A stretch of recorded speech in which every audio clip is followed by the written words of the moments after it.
Hello बच्चों, एक बार फिर से स्वागत है आपका आज की क्लास में। आज आप पढ़ेंगे कक्षा 9 के गणित की प्रश्नावली 4.4। अभी तक आपने प्रश्नावली 4.3 तक कंप्लीट कर लिया है। उसका आपको डिस्क्रिप्शन में लिंक मिल जाएगा, उसको एक बार अच्छे से देख लेना, समझ लेना। चलिए फिर शुरू करते हैं। पहला प्रश्न इसका ये है कि एक चर वाले और दो चर वाले समीकरण के रूप में y बराबर 3 का ज्यामितीय निरूपण कीजिए। देखिए बच्चों, आपके पास एक समीकरण है, रैखिक समीकरण y बराबर 3, ठीक है। यदि इसे एक चर वाले समीकरण के रूप में हम लिखेंगे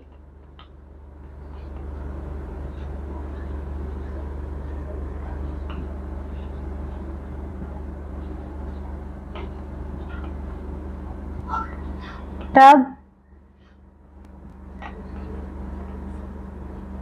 इसका एक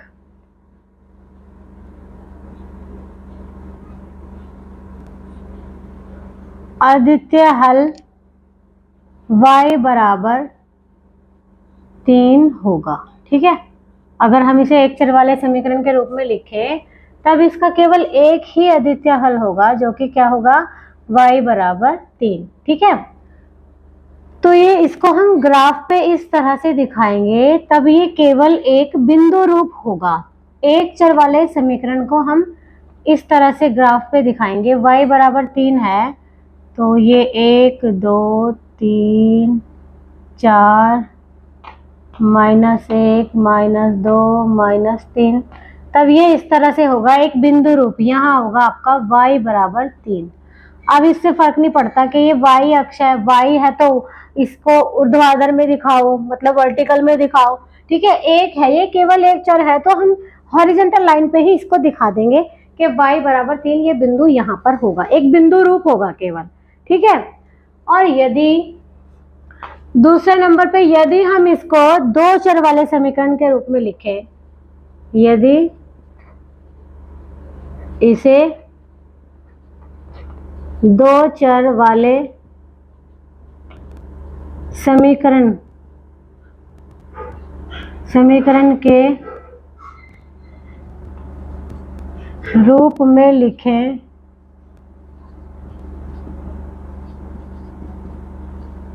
तब इसको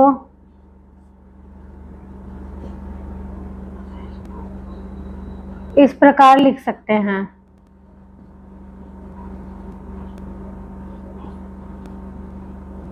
इसको हम इस तरह से लिख सकते हैं फिर 0x + y बराबर 3।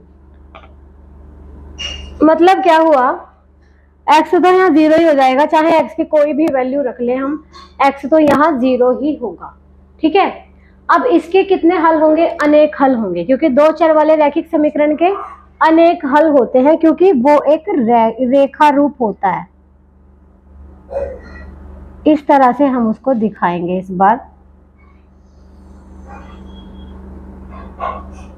x डैश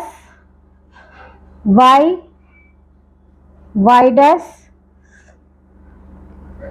1 2 3 4 -1 -2 -3 -4 1 2 3 4, यहाँ भी -1 -2 -3 -4।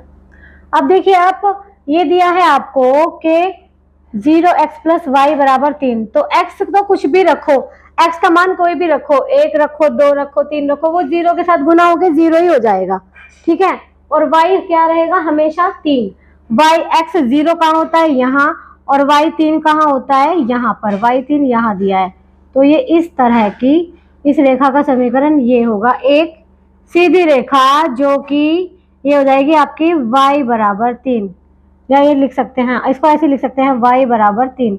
दो चर वाले समीकरण के रूप में एक रेखा आएगी जो कि x अक्ष के समांतर होगी, क्योंकि यहाँ पर y बराबर 3 दिया है और y बराबर 3 को अगर हम ग्राफ पे दिखाएं तो वो x के समांतर एक रेखा आएगी, और x बराबर 3 को अगर हम दिखाएंगे तो वो y अक्ष के समांतर आएगा।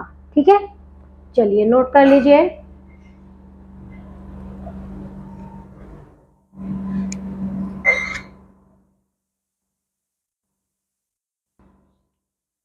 प्रश्न संख्या 2 में ये दिया है कि एक चर वाले और दो चर वाले समीकरण के रूप में 2x + 9 का ज्यामितीय निरूपण कीजिए।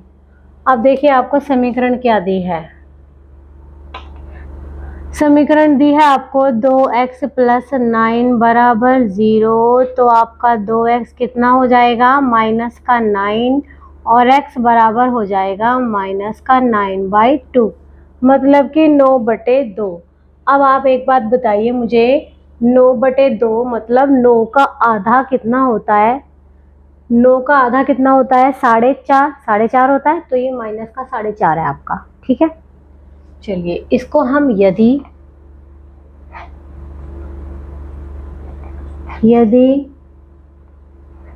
इसे हम एक चर वाले रैखिक समीकरण के रूप में लिखें,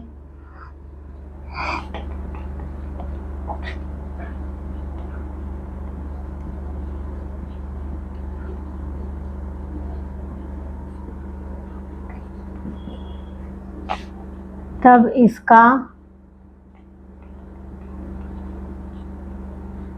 एक अद्वितीय हल x बराबर -9/2 होगा। ठीक है, अगर इसे हम एक चर वाले रैखिक समीकरण के रूप में लिखेंगे ना, तब इसका केवल एक अद्वितीय हल होगा -9/2, ये इसका एक अद्वितीय हल होगा। ठीक है, अब आप देखिए, ये जब एक अद्वितीय हल होगा तो ये केवल एक बिंदु रूप होगा। 0 जो अभी आपको बताया था, 1 2 3 4 5, इधर भी आपके नंबर होंगे -1 -2 -3 -4, इस तरह से ये माइनस के नंबर होंगे, इधर प्लस के। ठीक है, तो हम बात करें -9/2 की, तो मैंने अभी आपको बताया था ये -9/2 क्या है। अभी बताया था मैंने आपको, -9/2 का मतलब है 9 का आधा मतलब 4.5, तो ये माइनस का है, x माइनस इधर होता है। ठीक है, तो -4.5 कहाँ होगा? 4 और 5 के बीच में होगा। -4.5 देखिए, ये 4 4.5 5, तो ये यहाँ हो जाएगा आपका ये बिंदु x बराबर -9/2। अगर हम एक चर वाला समीकरण के रूप में इसको लिखें, और अगर दो चर वाले समीकरण के रूप में लिखें तो ये एक सरल रेखा होगी जो कि y अक्ष के समांतर होगी, क्योंकि यहाँ x बराबर -9/2 है, तो ये y अक्ष के समांतर आएगा। अगर y बराबर -9/2 होता तो ये x अक्ष के समांतर होता। ठीक है, चलिए इसको दूसरे फॉर्म में लिख लेते हैं, दो चर वाले समीकरण के रूप में। यदि इसे हम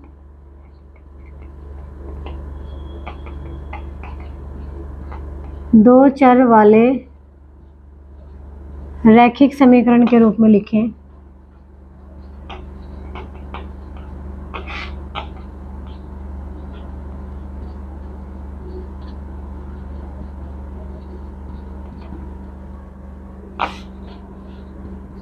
तब इसे इस प्रकार लिख सकते हैं।